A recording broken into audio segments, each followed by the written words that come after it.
When you think of the best point guards in the NBA, the first few names that come to mind are Steph Curry, Damian Lillard, Ja Morant, and even Kyrie Irving and De'Aaron Fox. Until this year's playoffs, no one mentioned one particular player amongst those names. That one player is Jamal Murray. Murray has dominated throughout the postseason, and it's leaving many fans wondering just where he ranks among other elite point guards. And today, we're going to answer that question. The Kentucky product averaged 20 points, 4 rebounds, and 6 assists while shooting 45% from the field, 83% from the free throw line, and 40% from 3 on 6.6 attempts per game. So when you look at those numbers and compare them to other elite point guards, it's no surprise on why he's rarely mentioned. Now sure, those are really good numbers, but players like Steph averaged nearly 30 points per game, along with 6 rebounds and assists. Damian Lillard averaged a ridiculous 32 points per game. Kyrie averaged 27 on great efficiency, and Fox averaged 25 per game while being the clutchest player in the NBA. All of these guards put up superstar numbers, and Murray just simply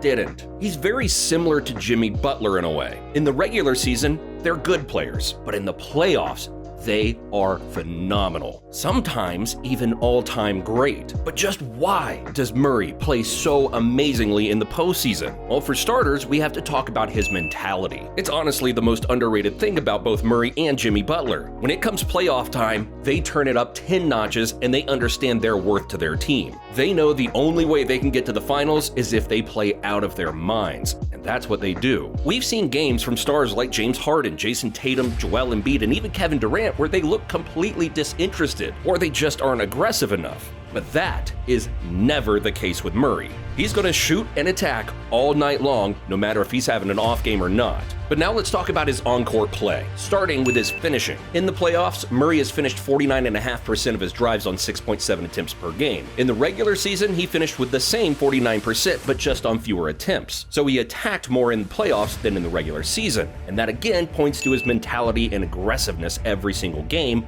every series. When driving inside, he has excellent body control, and his ability to take contact is very underrated. He's not going to attack as much as Russell Westbrook or James Harden, but he does it just enough to keep the defense on its heels. He knows when and when not to attack, and once he sees an opening, he can showcase elite quickness and blow past anyone in the league. Now, his biggest and best attribute has got to be his mid-range scoring. He normally isn't brought up in the same conversation as other great mid-range scorers like KD, Devin Booker, or DeMar DeRozan. But if you've been watching these playoffs, then you'd think he was just as good as them in that area. No exaggeration. He was 6th in the playoffs in mid-range percentage, shooting 52% on 5 attempts per game. That's his go-to shot, and you can tell he's extremely comfortable in the mid-range. His ability to make off-balance shots is second to none. And a point that I love to prove is this: I don't see why most stars and superstars don't invest in the mid-range shot. We've talked about this in other videos. It's a higher percentage shot due to it being closer to the rim, obviously, and it's much harder to stop. And when I say harder to stop, I just don't mean it's easy for the offensive player to score,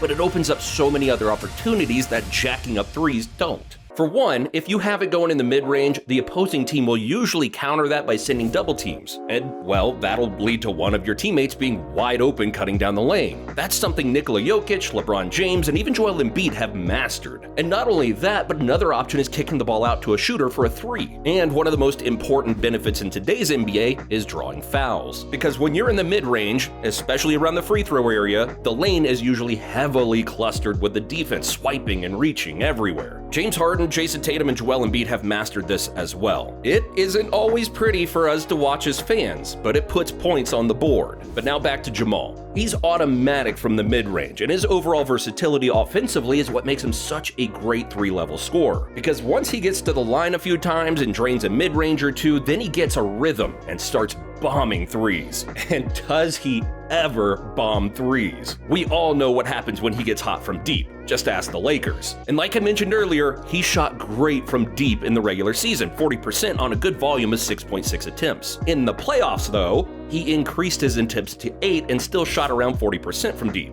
It's just incredible, and there's no other way to put it. When you're shooting 52% from the mid-range, 40% from 3, and 92% from the free throw line in the playoffs, that's not an easy thing to do. It's just a testament to how well he's played this far. His elite ability to shoot off balance translates to the three-point line as well. He's always running off of pin-down screens and falling away on his threes in some sort of way. Kinda similar to how Damian Lillard and even Steph Curry shoot. And in terms of ability to make difficult shots from all 3 levels, Murray is top 5 without question. He, Steph, Booker, Durant, and even Luka are exceptional at making bad shots look great. But moving on, let's talk about his playmaking. He averaged 6 assists for the playoffs, and when you play with Nikola Jokic and you have 2 3-point snipers like Michael Porter Jr. and Kentavious Caldwell-Pope, getting assists gets a lot easier. And not to mention Aaron Gordon and Bruce Brown, who are always hustling in transitions or cutting baseline. Murray has tons of options, and they all make his job a lot easier. And he really doesn't have the ball in his hands a lot when it comes to running the offense. That duty, of course, goes to Nikola Jokic. But he's a really good decision maker and can easily make reads effortlessly. A part of his game that doesn't really get talked about as much is his defense. This year is by far his best defensive year of his young career. He doesn't get steals or blocks with regularity, but what he does do is defend out in space and play really good team defense. And honestly, his defense in the playoffs stood out in a big way, especially against the Lakers. There was one possession where he literally stopped LeBron James in transition one-on-one.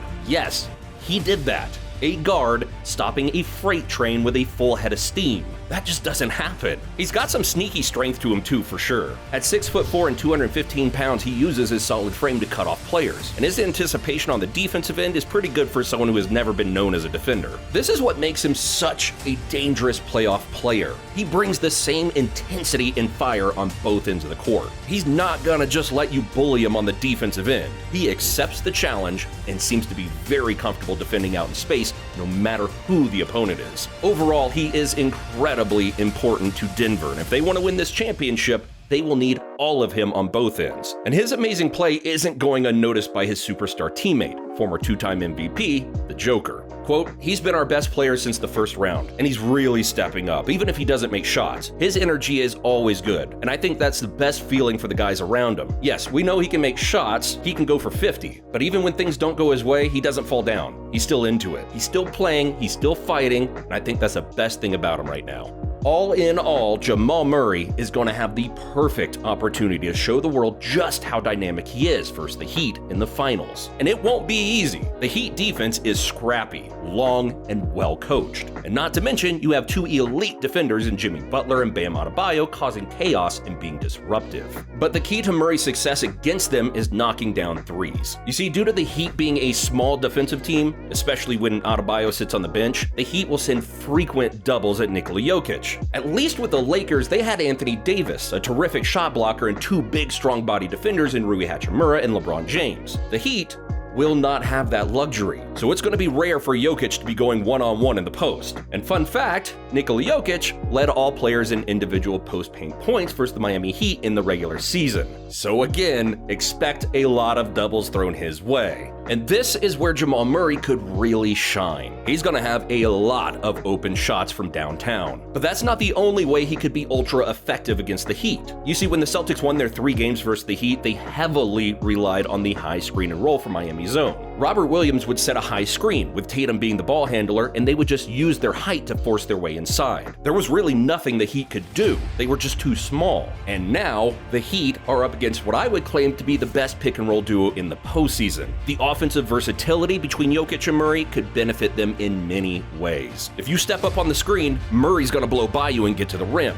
If you sag off, he's draining a shot. And even if the Heat plays it perfectly, the ball would just end up in Jokic's hands while Murray runs around to get open off the ball, which is still just as dangerous as your typical pick and roll. But all in all, this is going to be an incredibly refreshing and fun finals between 2 teams who without a doubt belong there. And for the reasons we just mentioned, the Heat better over-prepare for Murray. He is a man on a mission.